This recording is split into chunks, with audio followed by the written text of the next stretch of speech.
glad you're here for the next level of insight. I'm working an article, and another piece of the puzzle came to me just last night. I was sharing with Jeannie. The next newsletter we're going to send out is going to be an article on becoming your own primary healthcare physician, and to assist people in understanding what health really means and what needs to be done to truly advance your health, rather than sit still, or rather than sitting in a space of the disease of fear, where a lot of people live around their health. They've been so brainwashed with thought disorders based in fear and disease and suffering and pain. And that, of course, itself is a disease. And so we're here to resolve it. And we have many, many thought disorders that we've all been fed. One of them about how the disease process has to do with germs and the phobia that people have around germs. And we watch AGT fairly often in the evening. There's some great stuff that happens on there, but there's one gentleman who has this phobia that he won't shake anybody's hands. I mean, this is an adult man, probably 50, and so terrified of germs he won't shake anybody's hands. And this germ theory has been sold to us just right down the pike. And this is a piece of understanding that's going to go into the next newsletter that comes out. So if you want a copy of it, make sure you sign up on our mailing list if you're not there.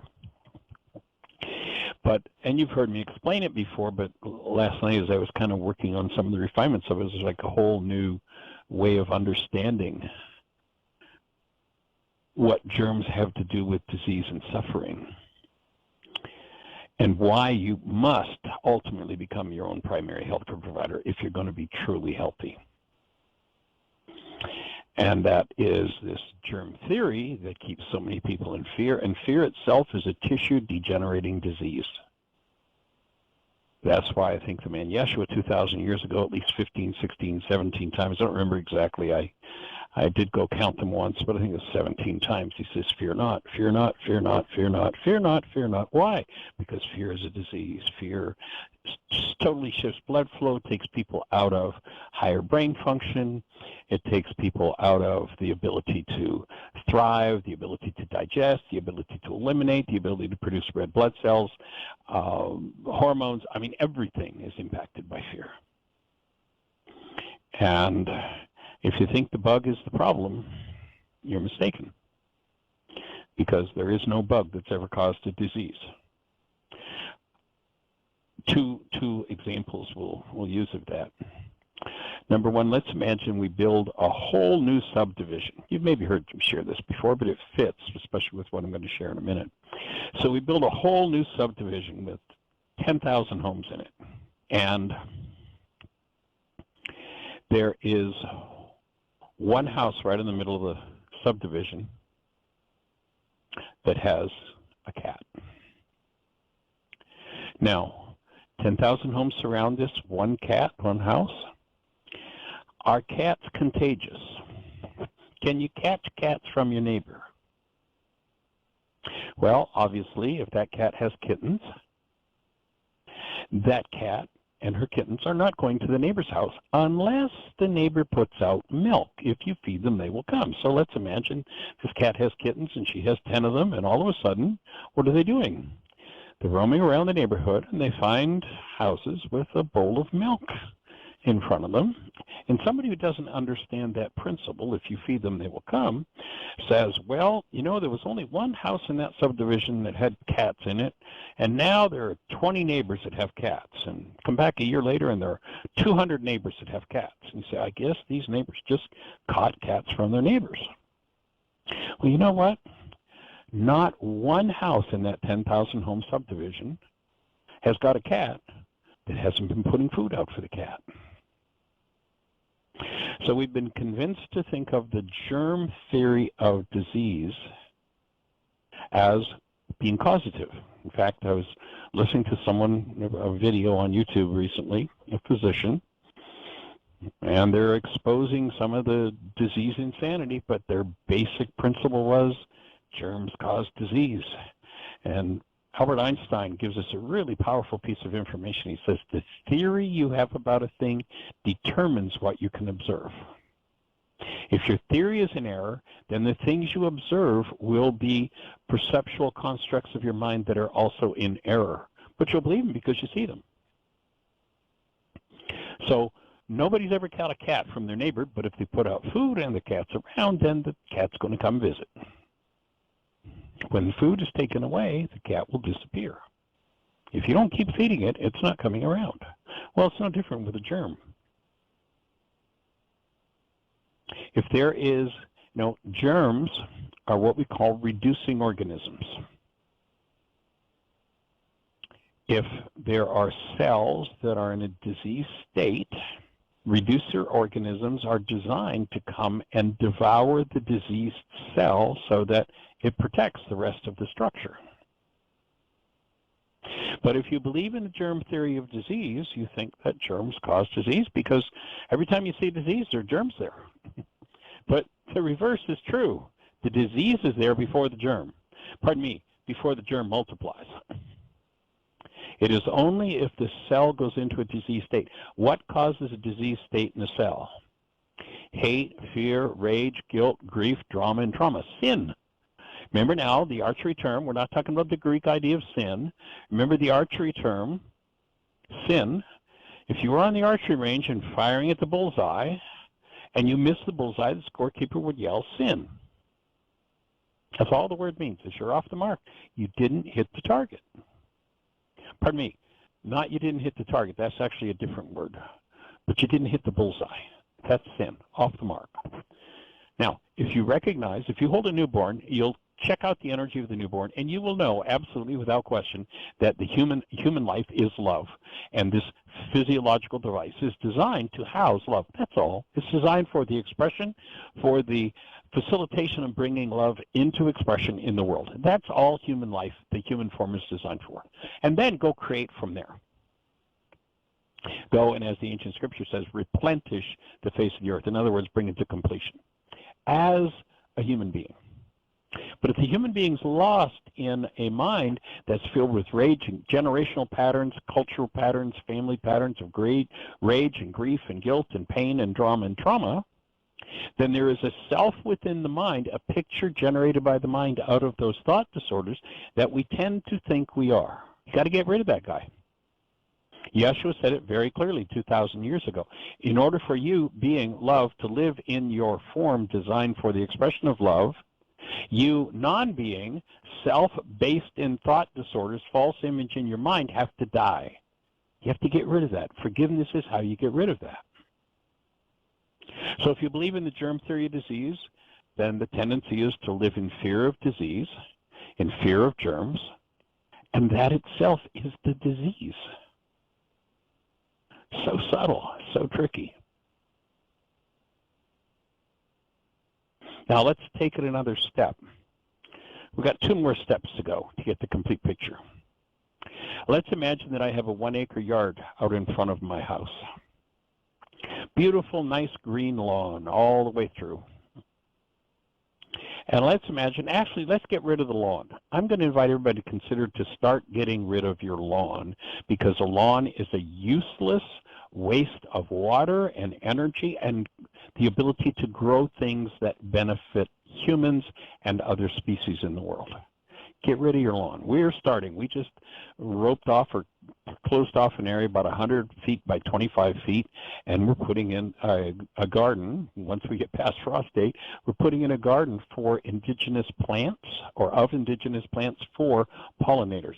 We're in a crisis point on the planet, maybe even more of a crisis than the whole global warming situation or scenario.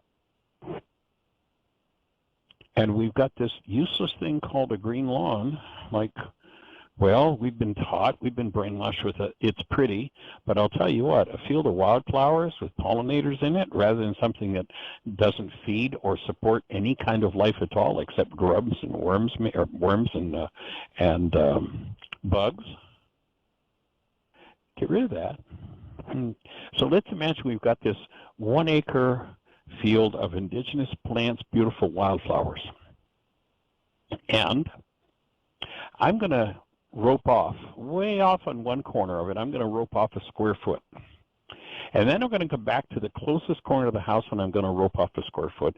And I'm going to get out my microscope and I'm going to go and I'm going to count every bug, every flea, every fly, every critter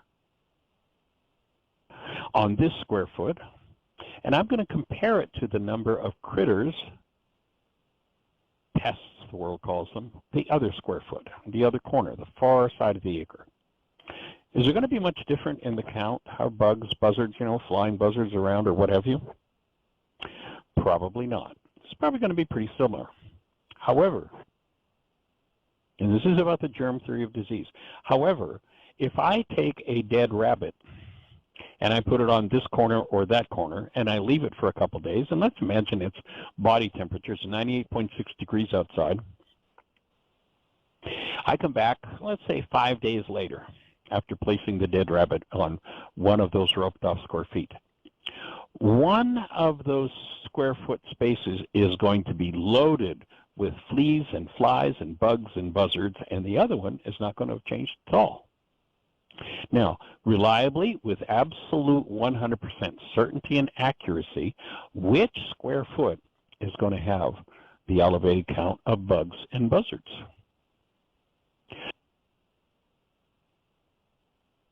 I promise you, it's going to be the square foot with the dead rabbit. Where tissue is decaying, the food supply is there, and if you feed them, they will come. Now, it's the same inside the body as outside the body. If you feed hate and fear and rage and guilt and grief and pain, disease, physical disease isn't the problem. It's the energetic patterns, the sin, the energies that are off the mark that we put in tissue that causes it to begin to deteriorate. Now, let's imagine I get a good, strong poison spray, and I go spray that square foot to get rid of all those bugs and buzzards and crazy things. Well, one, all my pollinators are gone. The plants, which are the life coming out of the soil, are probably going to die on that square foot if I spray it really well. And now what I'm going to have is I'm going to have a barren square foot over here where I took care of all those enemy bugs and buzzards. And I'm going to have the same thing happening on the other square foot as I had before I started. They're going to be plants. They're going to be pollinators. They're going to be things being fed and taken care of off of the one square foot. But the one I sprayed, so everything that was causing the problem, the way we think of the germ theory, everything that was causing the problem, we killed it. But what did we do? We also killed the host. The square foot of what was soil is now dirt. It's dead, it's barren, and it'll have trouble growing anything unless you load it with chemicals. And then when you load it with chemicals, you're going to have to keep spraying it because the plants that you put in the ground in that square foot, which if you give them enough chemicals, they will grow and they will look like plants. They won't really be plants, but they'll look like it. They're going to be weak. They're going to be frail. And there's going to be very little food value in them because life comes from life. If you spray that square foot until everything in it is dead and you put a plant in it and you expect to get life out of that death, out of dirt, as opposed to if it's soil, it's got life in it and it transfers life to the plant, you don't need a bunch of chemicals. You don't need more sprays to protect it from bugs coming. Only the weakened plants attract the bugs and the buzzards. Then let's go to the next piece of the story, and this is the piece that I just got last night. Both of those I've shared with you before. But do you believe the rain theory of flooding? The rain theory of flooding would say, if there's rain, if there's a flood, you got rain, and the flooding is a result of the rain. Well, that's just about as silly as the germ theory. Because, well, here we are in Bristol, Virginia. We get rain all the time, but there's no flooding here. So rain doesn't cause flooding. However, let's say that we have nothing on the soil, and when the rain comes, the rain washes out all the topsoil, which I forget exactly what the numbers are, but if you've got a soil bed, again, I'm not sure about the numbers, but they're pretty extreme. If you've got an acre of land that has live soil in it that's really, truly vital and alive, that acre will store, and again, my numbers might be off, but it's similar to this. That acre will store approximately 10,000 gallons of rain. If you've got dirt, like the commercial farmer that sprayed everything to kill it and harvested the plant and then left the dirt sitting there, when the rain falls on that dirt, it's going to wash away the topsoil. There's going to be no soil left. There's only going to be dirt. And now you've got the conditions for flooding. If the terrain is right, it can rain all at once. You know, you go to the middle of the ocean and you can rain, you know, the most profound thunderstorms you've ever seen for weeks and nothing floods. If you have a plot of land that is properly tended to rather than chemically murdered so that it doesn't do its job, then the terrain is destroyed. And not that there is not a flood there because it rained. There's a flood there because the terrain could not handle the rain. It had been destroyed. So to believe in the rain theory of flooding is about as ridiculous as believing in the germ theory of disease. I actually had a conversation with a physician just today about that very thing. And he bristled at the thought that you don't need drugs to keep tissue healthy. I mean, he literally physically bristled as I talked about, you know, well, if you use an antibiotic, you kill, it's anti-life, you kill the life, and now that the life has been killed, you better get some life back there to take care of the tissue, which is the terrain, the soil, so that it functions properly. He was just like, well, you need to have those drugs. It's like, okay, I got it. You believe in the germ theory of disease. Throw that silly-ass theory out of your mind, or you can never be your own primary healthcare provider.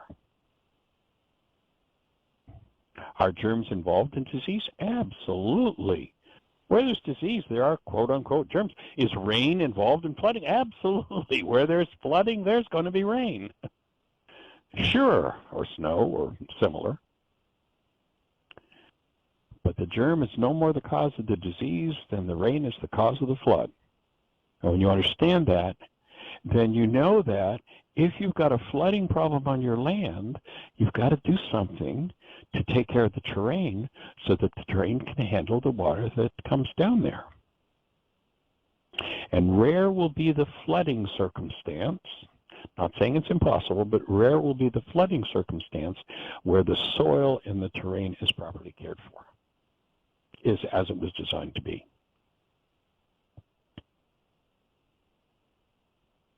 Rare is the disease process in tissue where the terrain, the tissue, has the microorganisms that it needs, just like the soil has the microorganisms that it needs. If you put an bio means life, antibiotic. You know, it's interesting, when I first met Jeannie worked for a pharmaceutical company that manufactured antibiotics right here in Bristol. She worked for them for several years.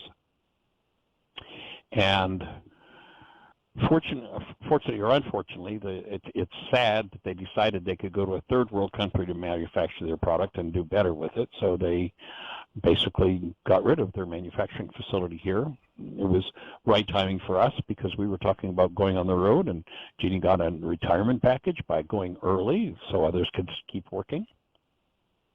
But when it came time for them to deal with that facility, they had a beautiful building. I don't know, how many square feet was that, honey? A couple 100,000? I don't even remember what it was. Beautiful piece of property, beautiful building. And they tried to get another anti-bio company to take it over, because that's the only business they could put in it, because the building was so toxic, so deadly for humans.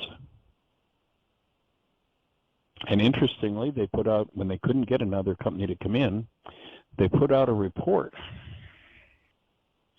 And the report said that in order to sell the building to anything other than an antibiotic manufacturing company, they had to, quote, level the building to the grassy knoll. That means even the concrete pad it was built on had to be removed in order to sell the property. That's how poisonous it was. Now, does that mean never use an antibiotic? No. I've had a few rounds of antibiotics over the years, in recent years, with some challenges with teeth. Yep. I didn't know any better. My parents didn't know any better, and I thought candy was just a fine thing, and Coca-Cola and all that garbage for years. Didn't know any better. I think about that now, and like, you couldn't force one of those things in my mouth now. But I didn't know any better.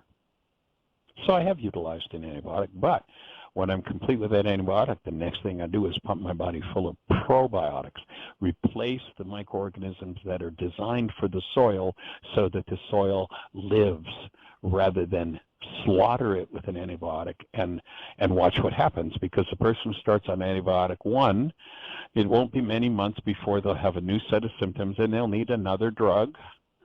And then it won't be very long before there'll be another set of symptoms and they'll need another drug. Now they're on their 3rd drug, which interacts with the previous 2, which are just going berserk within the system. I was talking to, as I say, a physician and one of his assistants last week, and I was doing a consult with them. And when they said, "How many drugs are you on?" and I said, "None," they looked at me like I must have been from Mars. And the lady said, "Oh, we have people that come in here with pages of drugs that they take. Literally, they've got them printed out, pages of them. If you think Korean can be healthy with that, think again." And sadly, we live in a culture that, by their own figures, the AMA admits that somewhere between 250,000 and 500,000 people are killed every year by treatment, by medical treatment. And we're something like, we spend, again, I don't remember exactly the numbers, but we spend like at least 100% more than any country in the world on what's called health care, but is really disease care. And we're something like number 49 in the world. Number 49 in developed nations. America is number 49 with health outcomes and preventable disease. Guess what country's number 1? Japan, with health outcomes. Guess where Japan comes in with how much they spend on health care? Of all of the developed nations in the world, Japan spends less on health care than any nation in the world, and they're number 1 in health outcomes. America spends far more on disease care, calling it health care. And again, my numbers might be off. Something like number 49. It's like, wait a minute. If anybody looks at that and says, what's the deal here? If they actually can comprehend that, who are you going to go to for your health advice? You better have enough knowledge to be your own primary. Now, that doesn't mean, if there's a specialist and there's something you know that you need, go get that specialist. The technology, what people in that field are doing, is absolutely phenomenal. Amazing. We talk to people all the time that have had joint, you think about it. Somebody had the hip, they cut the leg, they cut the hip out of the sacrum, and they put a new one in, and man, this person's rocking just a few weeks later. That's just amazing. But you got to know when you need that. We actually have a friend who is having such hip pain that he was considering that. This goes back about probably a year and a half ago now. And I told him about the Avicen. He got an Avicen, and within a week and a half, his hip pain was gone. And he had a trip. He travels quite a bit in his business. And so he had a flying trip, and he flew out to do whatever it was he was doing. It was only going to be a couple of days. And he didn't take the machine with him. And he's like, I'm right back with my hip pain. I will never go anywhere without that machine now. If I'm flying somewhere for one night, it goes with me. Healthcare. What does it take to support health within this structure? Fighting disease is not healthcare. So I'm putting that out just because that's what's on my plate right now in the form of writing. And we hope to get that out to you soon. I'm not sure how long it's going to take to complete it. It's a pretty big task, but we're working on it. And if that arouses any questions for you, comments, thoughts, do you have beliefs? Did anything that I just said not make sense? Then I would love it if you push one and tell me what it is that doesn't make sense, so I can look and say, gee, you're on. I need to know more about that. Or I can explain to you why and how this fits and makes sense. There is we do have a hand. Well, let's say hello to the hand. Okay. Hello, hand. Before we do, I was just going to add, you know, when I worked at the pharmaceutical company, it was also, like, I worked at the office, not down in the plant, but I could tell by the smell that was coming through our air conditioner which of the antibiotics they were running. And so it circulated even into our office because we shared air conditioners. But our printing department had to be in a separate building because some of the labels that they printed were for other products that were manufactured at other sites that were not antibiotics, and they could not print the labels in the building, and they possibly get contaminated with penicillin, and then somebody buy that product, and if they're allergic to penicillin, then just picking up the bottle. Yeah. Yep. And also, which they didn't enforce this, but when we were hired there, we had to sign that we understood that, like, if we set up our desk with, say, pictures of our family and, brought our purses in from the car and things like that, that they had the right to say, you can't take it home. So, yeah, if you left, they could take your personal belongings and your desk and such, and nope, too dangerous. Yep. And they also, when we did go down to the plant, we had to put on hairnets and jackets and booties over our shoes and everything else just to walk into the plant. And then we had to take those back off before we went into our office. And so, they had some very strenuous guidelines that we had to, because they knew, and there are so many people that are allergic to antibiotics, they couldn't take the chance that, one of your spouse or your children or, somebody at your home would be allergic to it, and they could be held liable if you carried it home on your clothing or whatever. Yeah, my input would be that nobody in the world is allergic to antibiotics. That's a misnomer. They've told us a story. No, what it is that there are people who are sensitive to the poison. Everybody that takes one is being poisoned. They're sensitive to the poison to the point where it's life-threatening. That's what they call an allergy. So everybody has that. It's just that some people can tolerate it and deal with it, and some people can't. And so, and if I remember correctly, I believe the people who actually worked in the plant, in order to go out for lunch or in order to go home, they had to change clothes. They had to shower and change clothes. Am I remembering that correctly? That's correct. And then when they got back, they had to put a new uniform on. Yeah. So you work your work day. You can't go home until you've taken off all of your clothes, shoes, socks, showered, and put clean stuff on to go out the door. And, why do we have the worst health outcomes in the world, in America? They've predicted, and it's interesting how the theory you have about a thing determines what you observed. You can observe that your mind is even capable of producing. It's interesting that there are people in that field who study the toxic effects and the antibiotic-resistant bugs. that develop. And what they're telling us, the experts in that arena who've done the research, say that the number one killer in the world today, or in the country, I'm not sure whether this extends to the world or it's just America, but the number one killer is heart disease, cancer, number one, number two.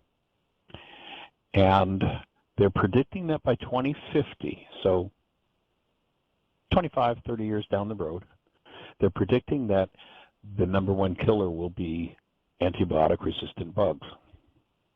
They kill hundreds of thousands of people every year. That is, you take the drug, and 99% of the bacteria that bug's going after are killed, and 1% pops its head up stronger. You've heard that saying, if it doesn't kill you, it'll make you stronger. Well, that's the superbug by 2050. And guess what the antibiotic researchers, the pharmaceutical companies are saying we have to do in order to solve that problem? They're saying we have to develop stronger antibiotics to kill those things. And the stronger antibiotic means you get a stronger bug that survives, and then it's a downward deadly cycle. That's why by 2050, antibiotics, they call them miracles, and how many lives? Yes, they've saved millions of lives, and guess what? The piper is being paid. The antibiotic-resistant bugs that are developing because these things are poisons, and when the bug learns to survive the poison, then they become that more virulent if somebody's got a food supply for them and they land in that person's energy field, that person's body. And so that thinking is we need stronger. My offering is we need to do the reverse. We need to stop using these things. Yes, there are places, there's no question they save lives. Just awesome. However, they can't heal a life. They save lives, yep. The terrain is so weak that the bug grows. Oh, big trouble. Knock them out. Yes, when you poison the terrain and you poison the bugs, most of the bugs die. The symptoms of that go away. The terrain is weakened to another level, and another round of superbugs develop. We need to cut back the use of those things to where, yes, they are beneficial in that they can save lives, and only be used in the most dire cases where a life needs to be saved. However, and this is shocking, and people need to wake up and they need to speak up, 70%, in case you didn't get that number, 70% of antibiotics used in America today are used on farms and have no medicinal purpose whatsoever. Guess what happens when you feed farm animals antibiotics? Their bodies go into such a defensive posture that they blow up like ticks. Guess what? If you've got a 100-pound cow tick, you can get, whatever, 80 cents a pound. But if you can get that puppy to blow up just as fast and produce a 200-pound tick on the same amount of food, a 200-pound cow on the same amount of food in the same amount of time, you get twice as much profit. 70% of antibiotics used in America today are used on farms to grow animals. That's one of the reasons why I would offer, if you start looking, just about every pandemic that's, we've gotten pretty familiar with pandemics recently. Every pandemic that comes down the pike has to do with animals. It's like, you want to be your own healthcare provider? You got to understand this stuff. It's just like crazy, but it's a multi-trillion-dollar business. So just some things to be aware of. And so let's say hello to whoever's calling. Hi, I believe it's Miss Susan, 610. You're on the air. Welcome, young lady. Hey, I didn't press 1, but I'm very happy to talk to you, and I do have a question. So you sure you got the right number 1 on there, Jeannie? Somebody else might have pressed 1. No, it shows your hand up. Oh, okay. Well, it was left over. Well, it must just intuitively know, Susan. It just knows you have something to say. Yeah. Or maybe it's just a habit of the machine. Oh, here's Susan. Let's put her hand up. Okay. We love it when you put your hand up. You always have great questions. Oh, well, we'll see this time. So, a while back we had a sort of resurgence of COVID in our church, and some of us began wearing masks. And is that stupid because the germ theory isn't applicable, or is that a different thing? No, I think it's sanity. Now, there's a statement in the scriptures where it says, "Do not tempt the Lord thy God." Okay. I would say, there are actually, if you do some historical research in the antibiotic field, there are physicians who went against it and said, that's crazy. And I couldn't recount any of the specifics of it this moment, but if you do some research, you'll find it. Let's say it was smallpox. So what this researcher who said, the bug is not the problem, has done is gone and taken a concentrated dose of that bug and experienced no traumatic side effects, no disease process, because they had enough confidence in the strength and the power of their terrain. They were healthy. They didn't have decay tissue, so the bugs went into their bodies, but there was nothing to feed on them, so they were eliminated. So for me, could I say, oh, well, now I've had COVID twice. It was a wonderful health upgrade. Now, I could go out and say, well, I've had it twice, and both times I got healing in things that were a challenge to my body. And so I'm going to solve you. I'm finding something with COVID and getting a cough in my face. No, I'm not going to tempt. No, thank you. I'll pass. If I know that COVID's running rampant, I wear a mask. And I think that's only sane because I know that my tissue structure is imperfect. I know that my thinking is imperfect. And so I'm going to take reasonable precautions. I'm not going to run out and bathe myself in bugs to see how well I'm doing. So that would be my take. I would say everyone with reasonable caution. If it's out there, you protect yourself. You take reasonable precautions, and you look at what it takes to keep your tissue structure strong and vital, and you do that as well. You make sure that you got enough zinc, elemental zinc in your structure. Make sure you got enough D3, you got enough vitamin C. You got the things that strengthen the tissue structure to fight off the critter if it comes in, that you've got a strong immune system. But I think it's silliness. I mean, if we look, there's a certain percentage of the population or a certain political group of the population that's going masks, COVID, blah, blah, blah. And if you look statistically, they're the people who are dying of COVID, who say, oh, masking, that's silly. No, masking isn't silly. There's some good research. Now, there's some lousy research, and unfortunately, in that community, that lousy research has gone around. People have gone, look, this doctor said masks are useless, and oh, it reduces your oxygen level. Well, okay, there is somebody out there saying that, but then again, here's a university that did research, and the surgeons that use masks have been doing them for years to protect themselves from organisms that don't belong in their structure, whether they create disease in them or not. Some of these people have triple masked themselves and literally measured their oxygen levels, and it hasn't harmed them.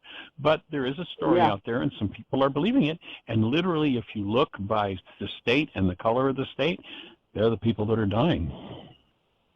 Yeah, I read that too. So that would be my take, wear a mask, absolutely. Right. Okay. And the other thing is, closely related, as I said last week, I had a big tooth removed, and I've had a pacemaker put in years ago, and the battery was just changed. And the dentist said, all right, I don't want to do this. This is a very enlightened dentist. I don't want to do this, but I'm going to give you an antibiotic. Yep. And I want you to take probiotics. I want you to counter that, but I just want to play it safe. So I took my antibiotics. I thought of you, and I took them. But, and I'm fine. But anyway, sometimes we just have to do the lesser of two evils, if that's what it is. Absolutely. I mean, nowhere. That's why we need to be our own primary healthcare provider, know enough to know what I need and what I don't need. And a lot of heart attacks, quote unquote, cancel the heart attack thought, a lot of heart attacks are directly related to tooth infections. Yeah. And bleeding gums and infectious agents that get in there and then get to the heart and create problems. So there's a direct relationship, and so I'd say you had a really awesome dentist who said, you know, this isn't what I'd rather do, but we need to be safe, and that's true. And then this guy who prescribed the anti-bio also said, now you need to take the pro-bio. You need to replace what we just killed in order to protect it. That's perfect wisdom to me. Oh, good. Yeah, and he said vitamin C. He said, you know, drink a lot of water. Anyway, yeah. Elemental zinc, D3, all of those things keep the immune system going. Elderberry. Oh, yeah. Quercetin. And so that leads me, several things. Now that you're in your naturopath mode, and since you're there, now I think I forgot my question. Oh, good old brain. Well, I can't remember my question.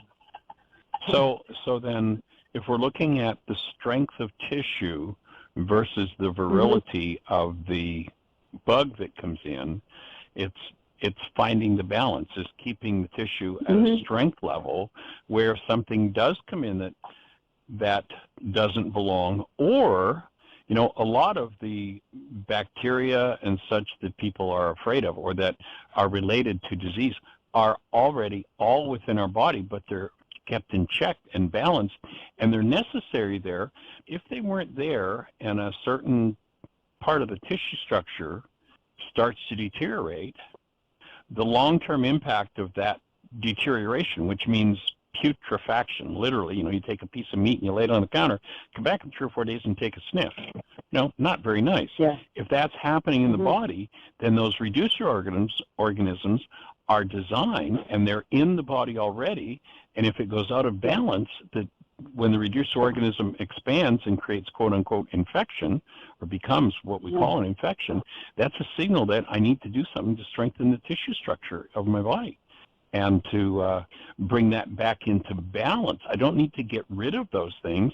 They're a necessary, normal, natural part of the process, but they need to be in balance. And if I get an infection, I'm signaling myself that something's out of balance in how I'm thinking, how I'm exercising, how I'm eating, how I'm eliminating, how I'm chewing, how much fluid I allow or I bring into my structure. All of those things are part and parcel of how you maintain a healthy tissue structure and keep the organisms that are designed to be there in balance. Does that ring the brain cells you were looking for? Yeah, and you would say then, I imagine you would say, if you're eating clean, organic vegetables grown out of real soil, you shouldn't need vitamins or a multivitamin or anything. And it's funny, when the doctor asked me, are you taking any medications? And I say, I'm taking a ton of supplements, but I don't take medicines, except actually I just started one, a statin drug, because of cholesterol, and it's that high. But he said, I'm older and I ought to have this. For a year I avoided obeying him, but now I'm taking this small statin thing. But I wasn't originally asking you about that. I was asking you about multivitamins. Do you take them? Do you recommend them? Are they dumb? What?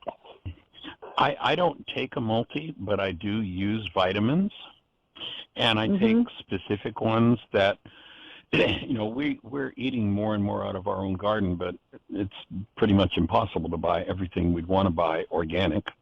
And when you realize that as far back as the 1930s, they were informing Congress that the soils in America were devoid of minerals, then we do take supplements, for sure. Yeah. And for me, that's like a prophylactic. It's a safety factor. That if I'm not getting enough of what I need, or if I'm under an excess stress, the food I'm eating may not be enough to provide what's there. So yes, I do supplementation. And I think that a reasonable amount of supplementation. Go ahead. Sorry, I interrupted. You said something the other day about eating some forbidden fruit, some sweets. Oh no, we wouldn't ever. Decided, well, no, we never, ever do that. Don't accuse us of that now, young lady. I'm sorry, I was talking while you were talking, so I didn't hear a thing. I know, I was just objecting to your accusations. No, I had something to say, so shut up for a second. I just want to say that I love that you blessed the food, because in a way, you were strengthening your body to receive the food and not be subject to anything that might not be so good in the food. I mean, that's a serious thing to bless the food. Very serious. And I think that especially something that, is more toxic than, like we went out for dinner the other night, and the restaurant we went to serves this awesome key lime pie that's just loaded with sugar. So, so yes, a focused blessing.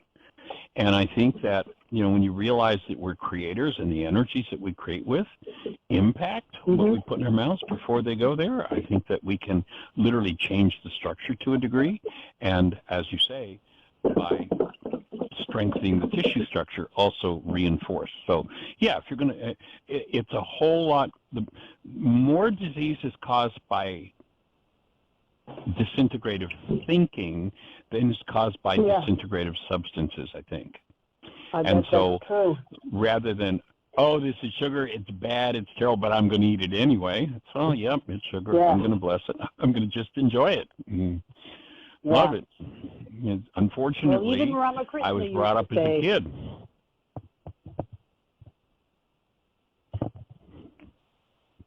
I think we both missed what we said. Would you say again? Yeah. I was just saying I was brought up as a kid with those tastes that are still, kind of near and dear. And every once in a while I engage and bless it and love it. The gentle art of blessing. All right. Well, that's good. Thanks for the. You're welcome. The nutritional session. So, sweet. Did that get you back to your question about the antibiotic thing? Oh, yeah, that was fine. That was a good answer. I'm glad you I take them reluctantly, and I don't take them unless I absolutely have to. But this tooth was way back in my mouth, and the infection was right up in my sinuses. So I didn't want to fool around. So my offering would be every time you take them, bless them and enjoy them. And thank them. Appreciation. They've done a lot of university-level research on appreciation and gratitude and how it changes physiology. So, every time you decide to do one, thank it and love it, or be loving its presence and receive its blessing. Okay.